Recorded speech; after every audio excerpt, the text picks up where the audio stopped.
It's my great pleasure to introduce our in-person speaker, Dr. Ilias Kotsireas. He serves as a computer science professor and the director of the Cargo Lab at Wilfrid Laurier University in Waterloo, Ontario. He has more than 200 refereed journal and conference publications, chapters in books, authored and edited books, and special issues of journals in the research area of computational algebra, metaheuristics, high-performance computing, dynamical system, and combinatorial design theory. And he serves on the editorial board of 11 international journals. He's the editor-in-chief of a Springer journal. He has organized a very large number of international conferences in Europe, North America, and Asia, and has delivered more than 50 invited or plenary talks at conferences all around the world. So it's my pleasure to introduce Dr. Kotsireas. Please. He's going to be talking to us about data mining.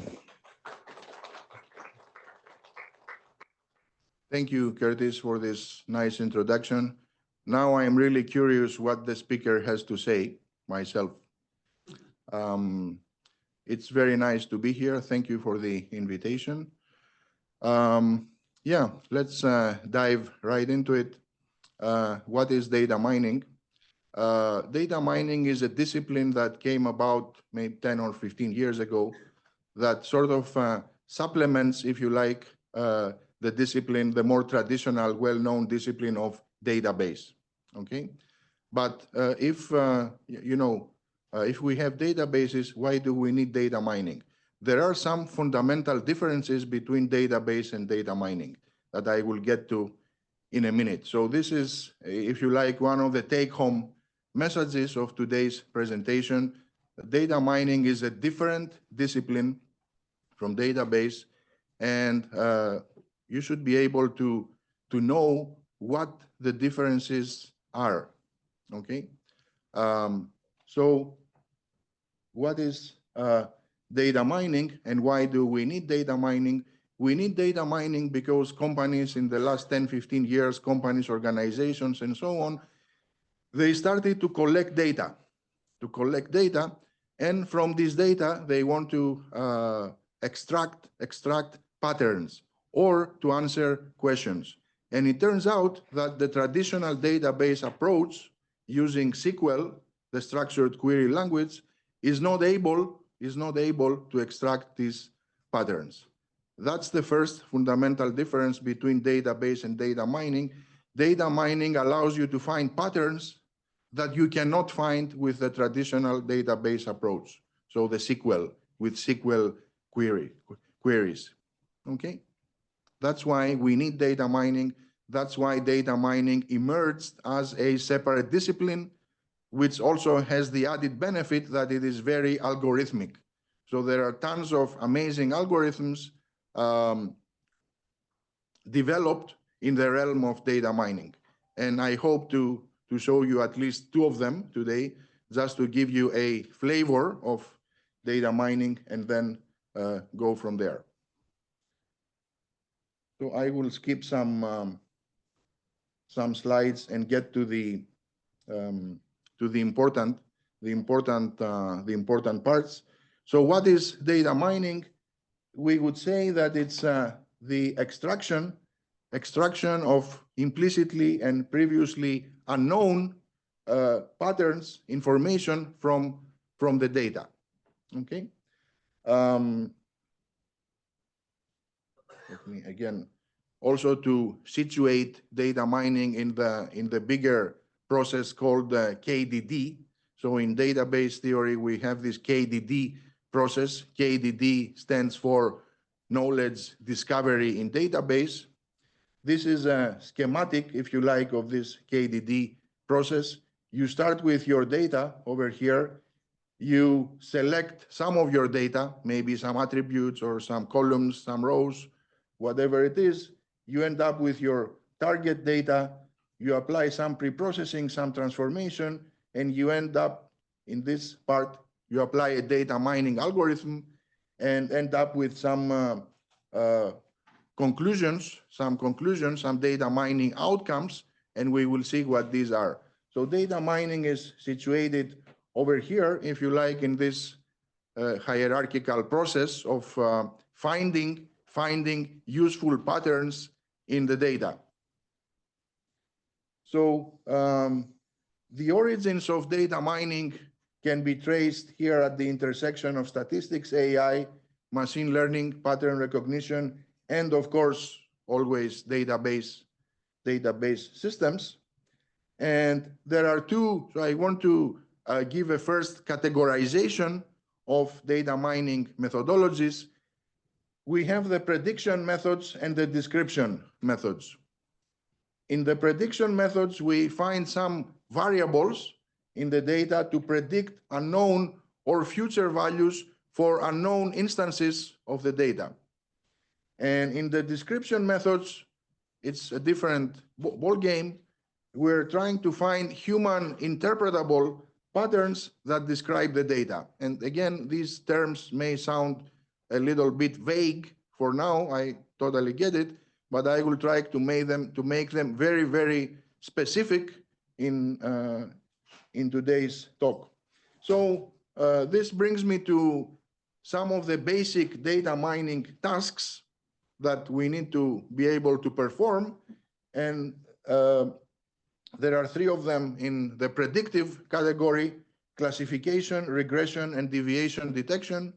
And in the descriptive tasks, we have clustering, association rules, and sequential pattern discovery. So these six are the basic data mining tasks. There are other ones which are, if you like, secondary.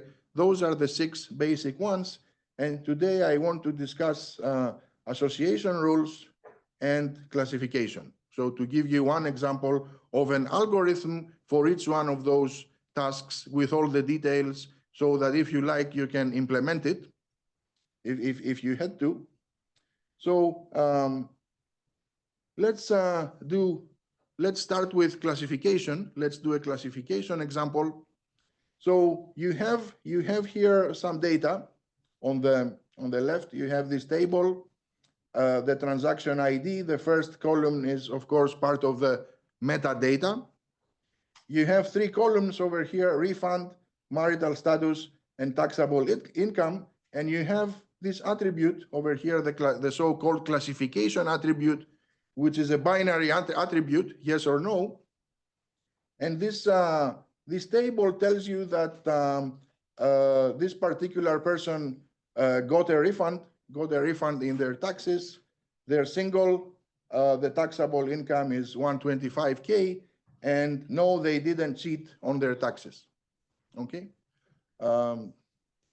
No comment on the interpretation of these, how these are correlated. Okay. The second person, no, married, 100K, no, etc. Now, what is the objective of classification? Classification, remember, one of the predictive data mining tasks. The objective of classification is to create a model, use this as a training set in an algorithm, in a classifier, and learn a model of your data. So we're going to replace this 10 pieces of data with a model. And the second phase of classification is we're going to replace, we're going to use this model with a test set over here to do what? To predict the value of the unknown classification attribute on the right over here. Okay, so again, it's a two-stage process. Replace your data with a model using the training set, and then use your model in the test set to predict the value of the classification attribute. Okay, and this is the model. This is the model over here that we end up with. It's called a decision tree. Trees are very common in computer science, of course, so they appear definitely in data mining as well. So what is a decision tree? A decision tree is a tree where we have these internal nodes and the children nodes. The children nodes at the end, the leaf nodes, I'm sorry. The blue nodes are the leaf nodes. They're labeled yes or no. They contain only values of the classification attribute. And the internal nodes, the yellow nodes, are the attributes of the original data, so refund, marital status, and taxable income. So let's interpret this decision tree. What does it mean? We start over here at the top, at the root of the tree. If the value of refund is no, excuse me, if the value of refund is yes, then this decision tree tells you that the value of the classification attribute is predicted to be no. So if you look at these tuples of data over here, indeed, when the refund value is yes, then always the value of the classification attribute is no. You can see it in this tuple and so on. There are 3 yes tuples, and for each one of them, the value, excuse me, the value of the classification attribute is no. If the value of the refund attribute is no, then we look at the value of the marital status attribute. And according to whether it's single, divorced, or married, we get no if it's married, and if it's not, then we look at the value of the last attribute, and depending on whether or not is less than or equal to 80,000, we get no and yes. So we summarize our data in this model, okay? And now we're going to use this model. So second phase of classification, we're going to use this model to predict the value of the unknown classification attribute in our test set over here. So training set, model, test set. Okay. Let's do that for the first tuple of the unknown data. The value of refund is no, so we have to look at the value of marital status. It's single, so we have to look at the taxable income. It's less than 80K, so the value is no. So we follow this path over here in the decision tree to predict the value of the classification attribute to be equal to no. And we do the same for all the other data. So is this clear to everyone? This process is very simple, right? The only thing that is missing in this process is what is missing? What did I hide so far under the rug, if you like? How we end up with this decision tree, how we make a decision tree from the data. And one way to do that is to use an algorithm, There are many algorithms for decision trees, of course, not only one, but one of the very first algorithms that people started to work with was the ID3. The ID3 algorithm, which stands for Iterative Dichotomizer 3. It's an algorithm that uses the concept of the entropy from physics. Okay. So nowadays, again, there are entire books devoted on how to make a decision tree. But again, this is a big topic. You could do a full course in data mining or just in decision trees, frankly, not nowadays. But one of the very first algorithms that I want to illustrate in a minute was this ID3. Okay. So let me switch here.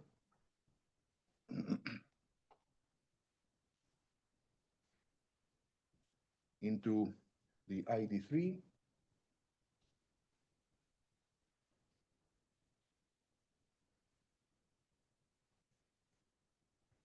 So I want to illustrate this classification. Another term for it is supervised learning. Okay, so we are learning the model, the decision tree from the data, and then we use it to do classification. We're going to use this test training set over here. Now we have patients with symptoms, fever, congestion, headache, diagnosis. This is the classification attribute. And this is the decision tree. for this particular set of data. The first question that how do we make now the decision tree? The first question that we have to answer is, which one of the three attributes or any number of attributes is going to be at the root of the tree? Okay, so how do we do that? Again, we're going to use this ID3 algorithm, the iterative dichotomizer 3. What is the idea of this algorithm? We're going to build the decision tree using information theory, and to be more precise, the concept of the entropy. The main idea is this one here. We're going to have to answer questions on the attributes that provide the most information. And somehow we have to quantify which one of the attributes is the one that, if hypothetically we use it as the root of the decision tree, provides the most information. Okay.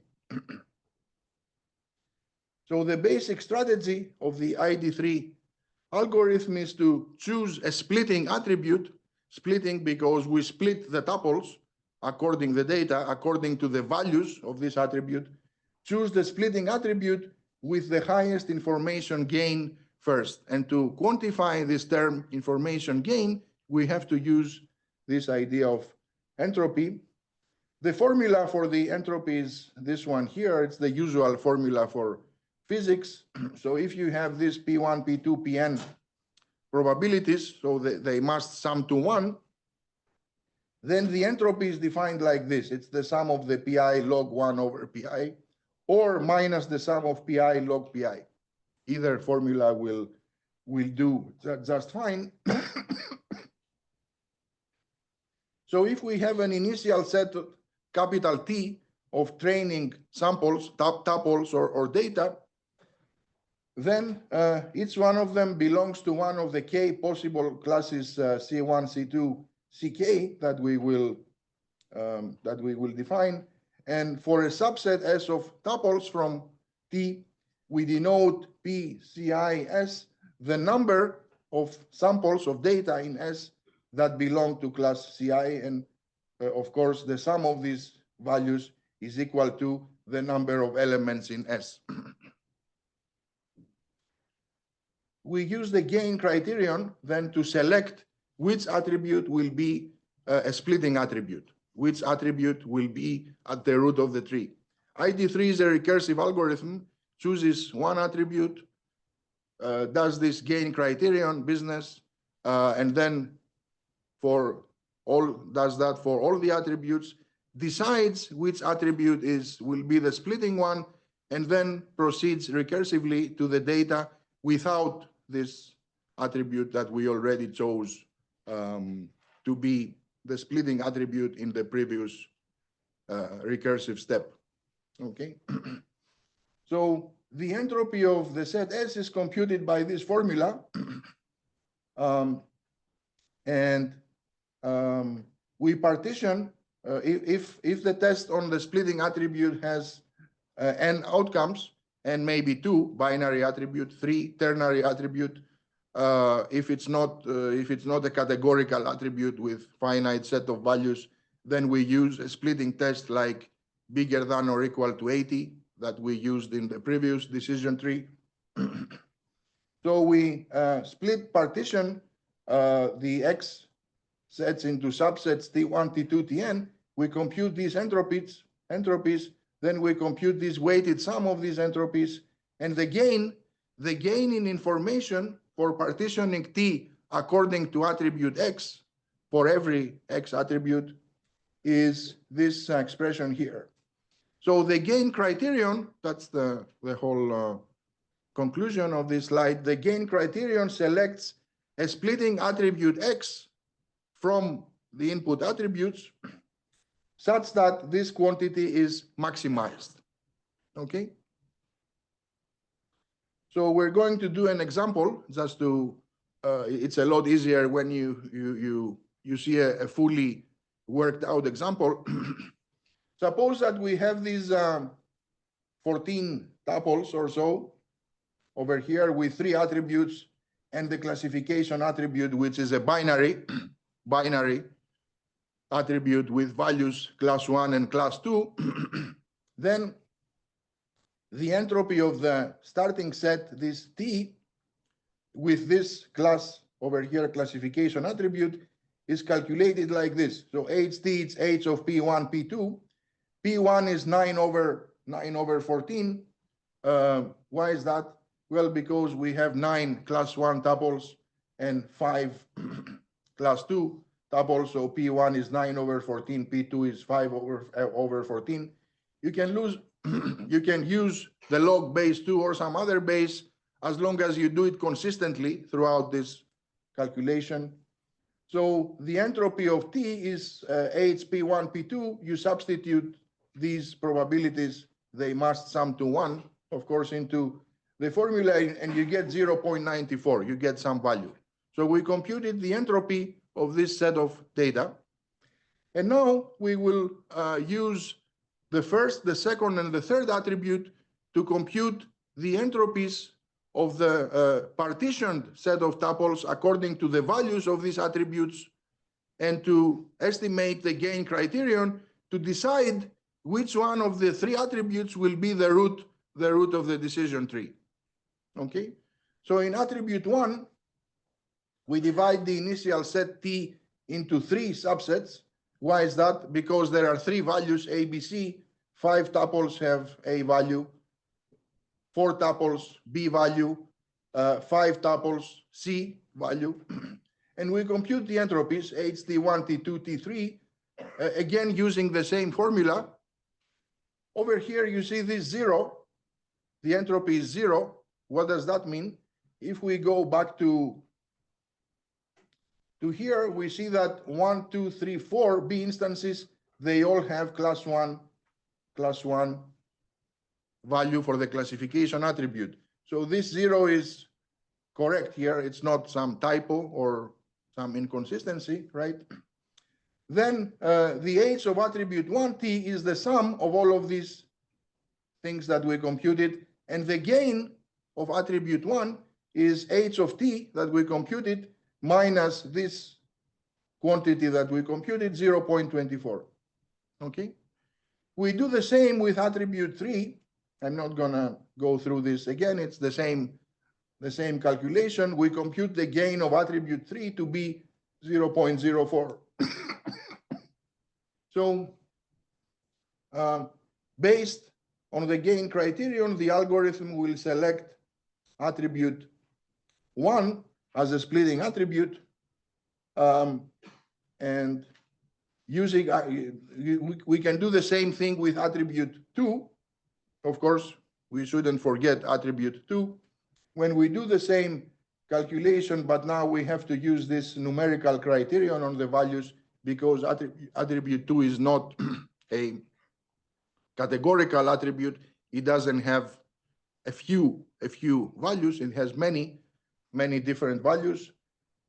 We find 0.102. So overall, we compare the gains of the 3 attributes, and we want the biggest one, and this is attribute 1.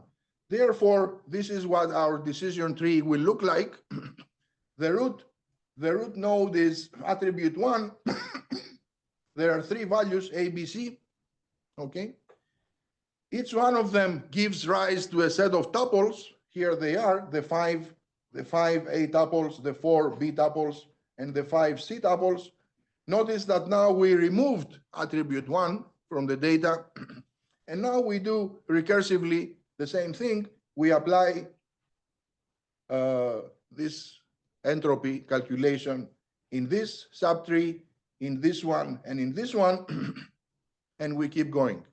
Okay. By the way, one of these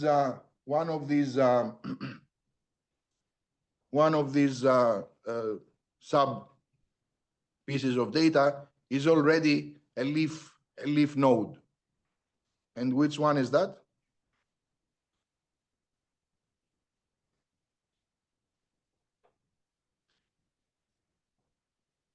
One of these 3 rectangles here is a leaf node.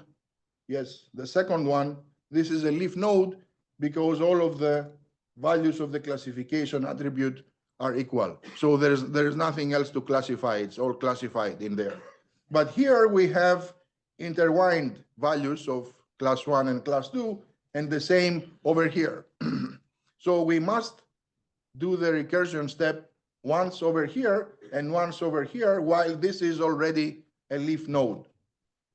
So when we do that, we get this decision tree. So in summary, this is how ID3 works, right? You partition your data according to the values of attributes. You compute the gain criterion for each one of them, and you choose as the splitting attribute the root node of your subtree or your entire tree in the beginning. You choose the one that maximizes the gain criterion.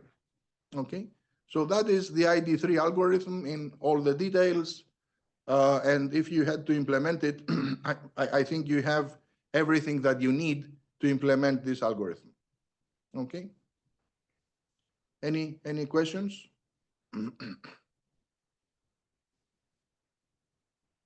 Vous avez des questions? Francophonie? Vous parlez français, quelqu'un? S'il vous plaît?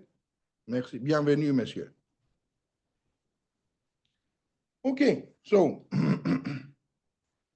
let me continue with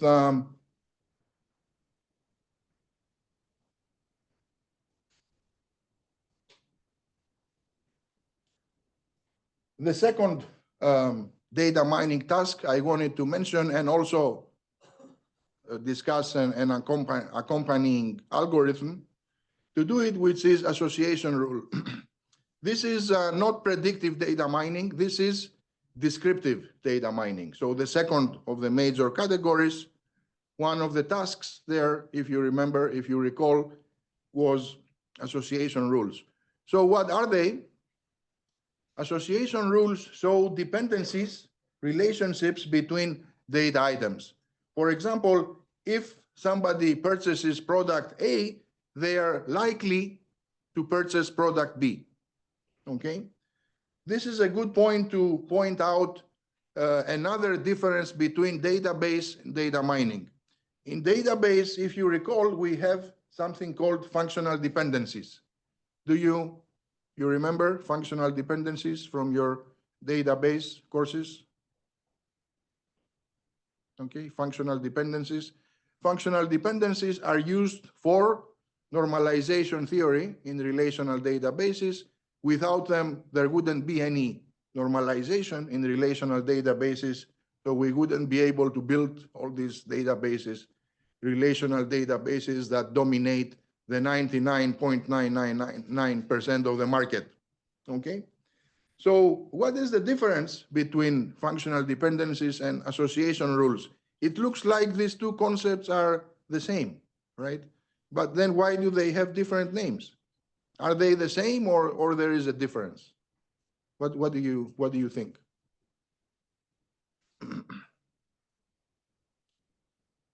This could be a Google interview question. What is the difference between functional dependencies and... So I'm the Google recruiter, and I'm asking you, what is the difference between functional dependencies and association rules in data mining? The difference is very simple. Functional dependencies must hold with an absolute certainty 100% in every legal state of the database. Association rules hold with a certain probability, 80%, 90%, 95%, occasionally 100%, but it's not an absolute certainty. There is an element of probability in there, okay? Two very different things, related, but fundamentally different. And the difference is, one is 100%, the other one is holding with a certain probability. So that's the difference between association rules and functional dependencies. I think it's a very, very basic thing to know to be able to distinguish database and data mining. Okay? So association rules detect common usages of items. They don't represent causality. Okay? And for the purposes of association rules mining from the data, we need to look at the database as a set of transactions, each one involving items. Okay? And for the purposes of association rules mining, which again, by the way, association rules cannot be deduced from the data with SQL. Okay, so we need some other techniques, other algorithms to find them, to mine association rules from the data. So we use, for the purposes of association rules mining, we use the so-called market basket data model. And that is very simple. A market basket is the set of items that a consumer purchases during one visit to the supermarket. Okay, I used to have a student who worked on a data mining project with Loblaw, and now he's hired as a permanent data engineer at Loblaw in Mississauga out of his project. We had several Zoom meetings and so on with the Loblaw manager to analyze the data that they gave to us, and they found the right frequencies to work together. So the manager ended up extending a job offer to my students. So I'm very pleased with that outcome, obviously. So the set of items purchased by customers is known as an item set. Good term, right? Item set.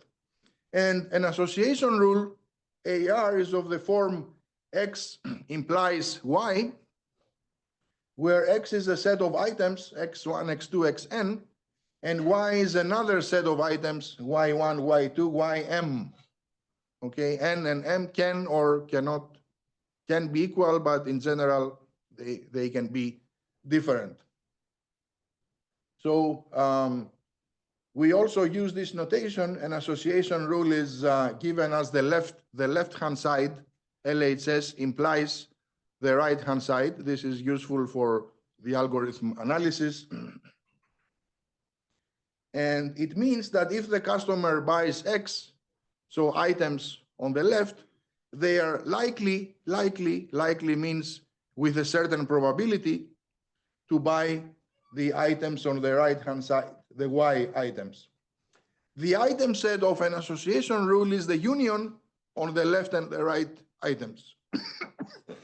I'm sorry. Not all association rules are interesting, okay? The purpose of association rules mining is to mine from the data association rules that have high support and confidence. So the interestingness, if that's a word, of association rules, okay, is measured using these two concepts, support and confidence. Let's take a look at what they are. The support of an association rule is the percentage of transactions that contain all of the items on the left and the right-hand side simultaneously. It refers to how frequently the specific item set occurs in the database. If the support is low, then this means there is no overwhelming evidence that the left-hand side implies right-hand side is a plausible association rule. So we discard it. The confidence now is a conditional probability, which is defined here to be, the easiest definition is this last blue line over here. From all of the transactions that contain the left-hand side, how many contain the right-hand side as well? Okay, so that's the confidence. Let's do a numerical example and get to the algorithm in a minute. This is our data over here in the market basket data model. The transaction ID and the time are part of the metadata, obviously. So the algorithm neglects the metadata and works only on the actual data, which is over here. So we have 4 transactions. Each one of them has a certain number of items, the item set of the transaction. And suppose that we are now using this association rule, milk implies juice and bread implies juice. The statement here is that the supports of these two association rules are 50% and 25%. Okay, why is that? If we look at milk and juice, the items on the left and the right have to appear simultaneously in the data. So milk and juice appears once, twice over here, 2 out of 4, 50%. Okay. The support of bread implies juice is 25% because from these 4 tuples, there's only one, the first one, where bread and juice appear together. So 25%. And now the confidences. The confidence of milk implies juice is 66.7%. So why is that? Why is the confidence 66.7%? The confidence of milk implies juice. Yeah, please.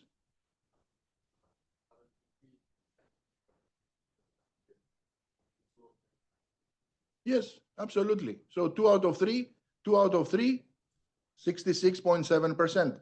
And similarly, the confidence of juice is 50%. I'm sorry, bread implies juice is 50% for the same reason.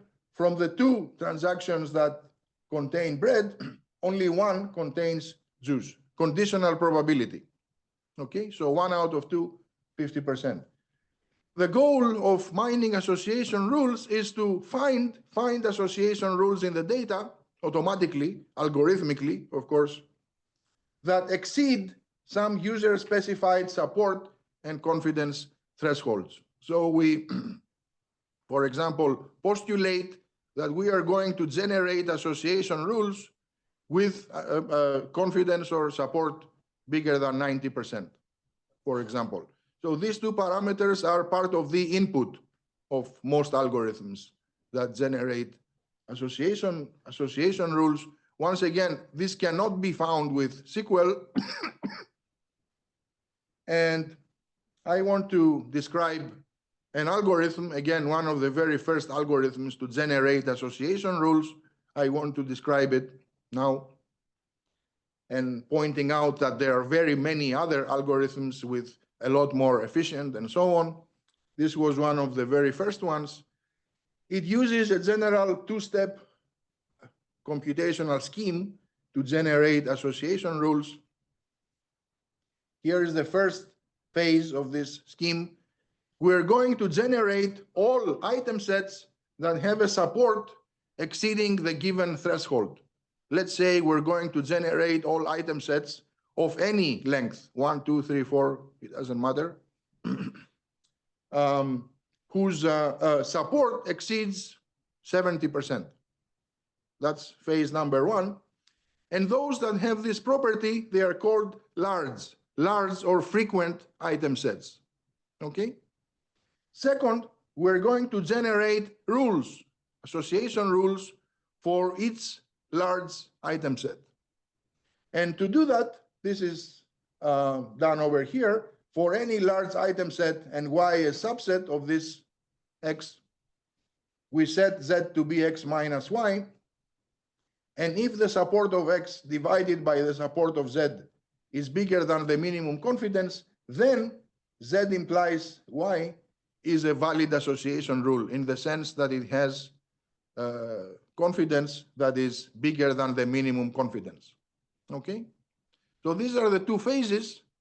And now, quiz question of the day. Which one of these 2 phases do you think, intuitively speaking, which one of those 2 phases is the most computationally expensive? Which one of those 2 phases is the bottleneck of this algorithm? The second one. Okay, anybody else? Any other options, opinions?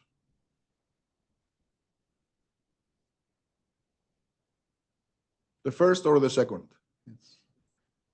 the second one. Why?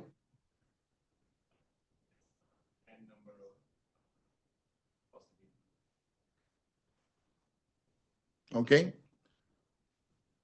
Anybody else? So let me give a hint, okay? One of those two phases is hiding an exponentiality, which is not good. Something of exponential complexity, right? Something of exponential complexity is hiding, is lurking underneath one of those two phases. Yeah. Okay. Why?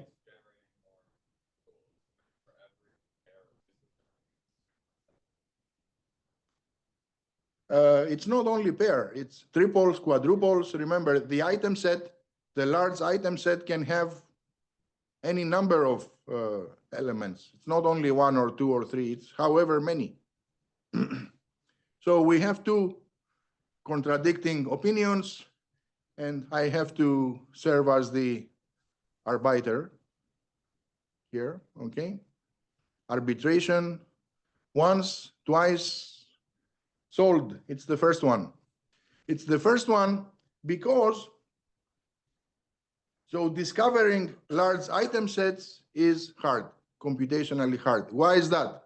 Because if you have m different items in the database, then you have 2 to the m potential item sets.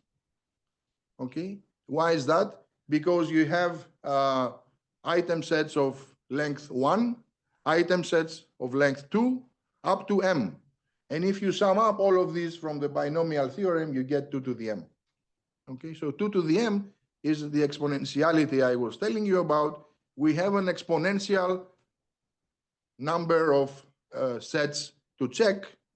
So if m is 40, let's say you can maybe do that with a serial program or serial implementation. But if m is 100, then you're done. You will never be able to do 2 to the 100, even with high performance computing, right? However, and that is the magic of this algorithm, there are two properties that this algorithm is using, which are listed down here, that allow us to reduce this 2 to the m into something manageable.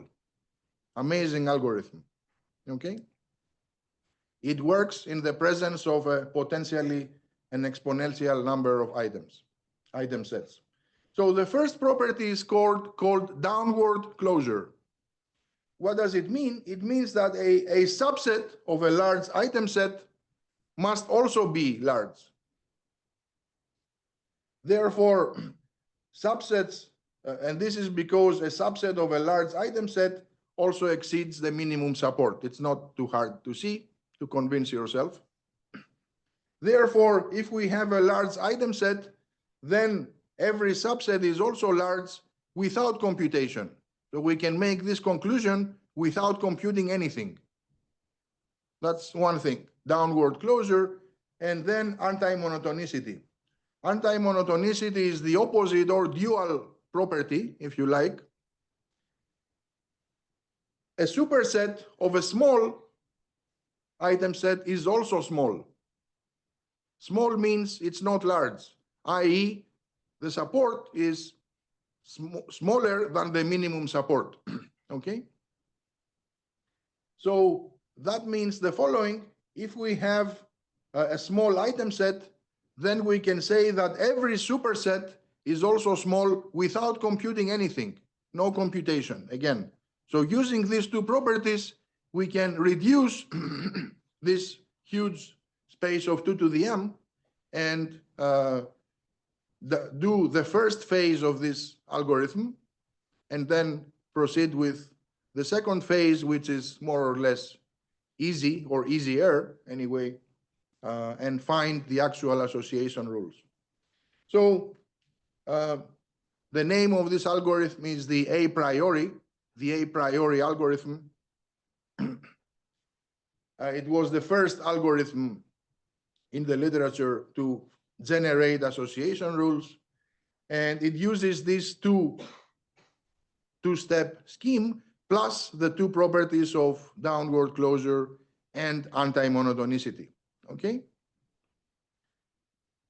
This is the algorithm. I'm sorry that it's, okay, I'm not gonna be able to turn it, but anyway, it doesn't matter too much because we will illustrate it. It's better to illustrate it in an example, again, a fully worked out example to see how this algorithm works. Then you can go back to this description, turn it around, and you'll be able to figure it out quite easily. So we're going back to this original data set, and this is, how do I make this bigger?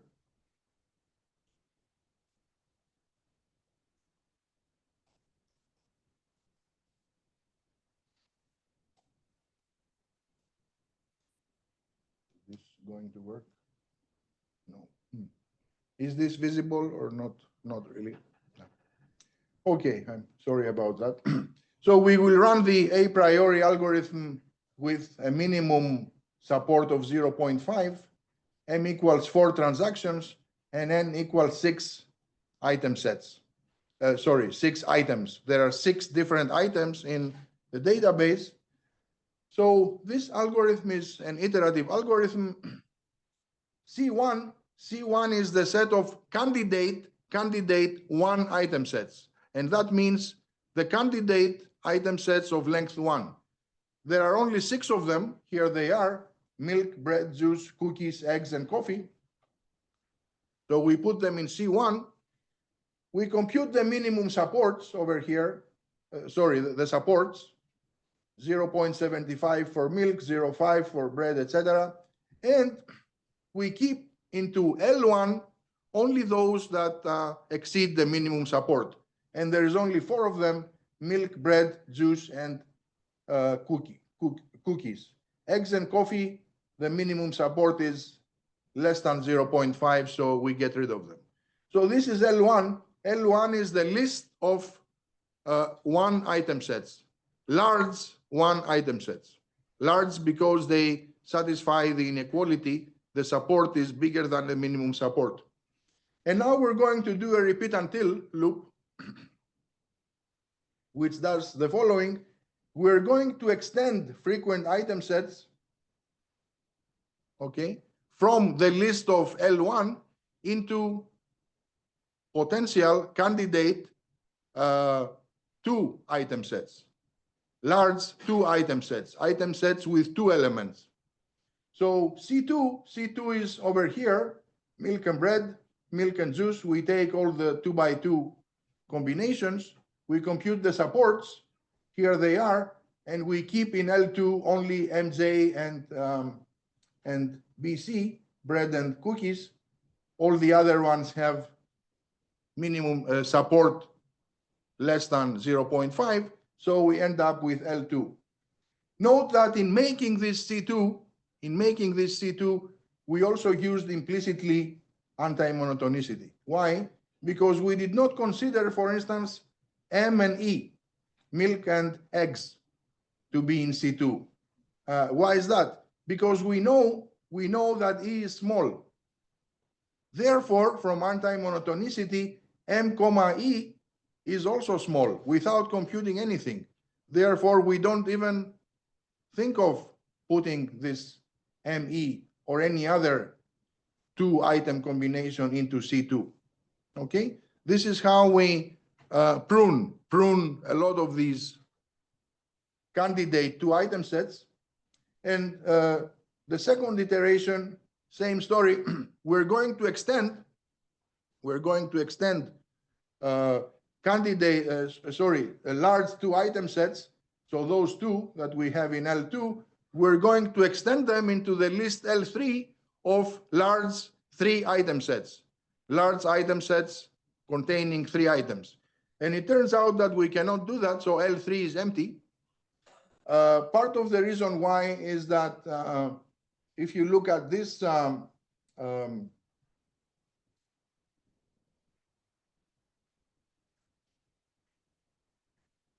if you look at this triplet over here, MJ and B, milk, juice, and bread, it doesn't belong to C3, we know that, again, without computation, we can discard it without computation by using the downward closure property.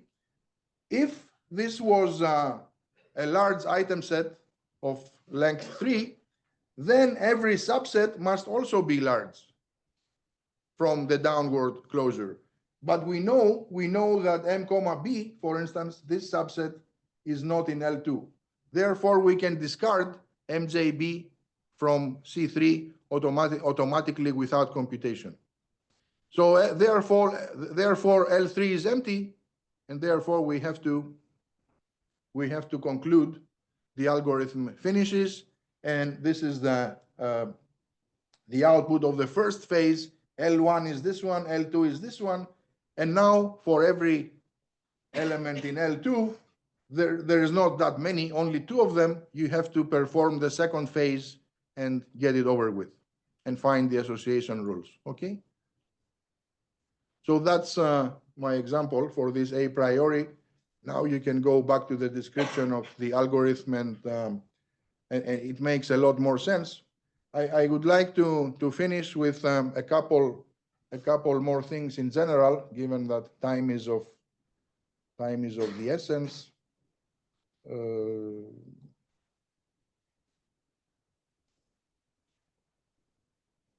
So weka is a bird in Australia and New Zealand, okay? But it's also an acronym. It means Waikato knowledge, Waikato environment for knowledge analysis, WECA. It was made in this university in New Zealand. It's a free software that you can use and install, and it looks like this. So you enter your data in this flat file format. The description of it's pretty much self-explanatory, the description of the attributes and so on. And then you have at your disposal 10 or 15 by now data mining algorithms. You just click enter. You have to know the parameters, of course, and all this stuff. So you already know 2 of these algorithms that you can use in WECA, a priori and decision trees. Decision trees are nicely visualized automatically and computed automatically, right? So this is a free software that you can use to learn more about data mining. And also I want to show you this, not exactly that one. Yeah. No, it's not that.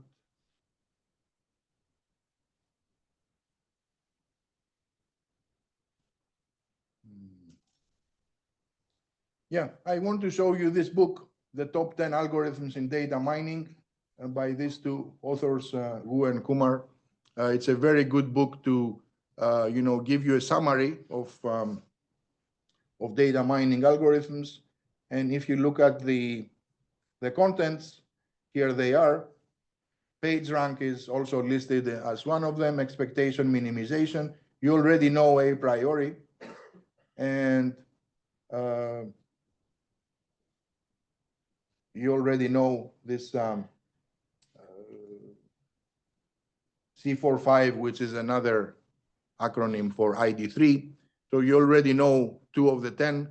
You can look up the other 8 in that book. There are many other excellent books in data mining, of course, nowadays. If you're interested, there's plenty of resources to look at. I'm happy to, of course, to send all of these materials. Dr. Curtis Bright has them. You're welcome to share them. So that's it from me. Thank you very much.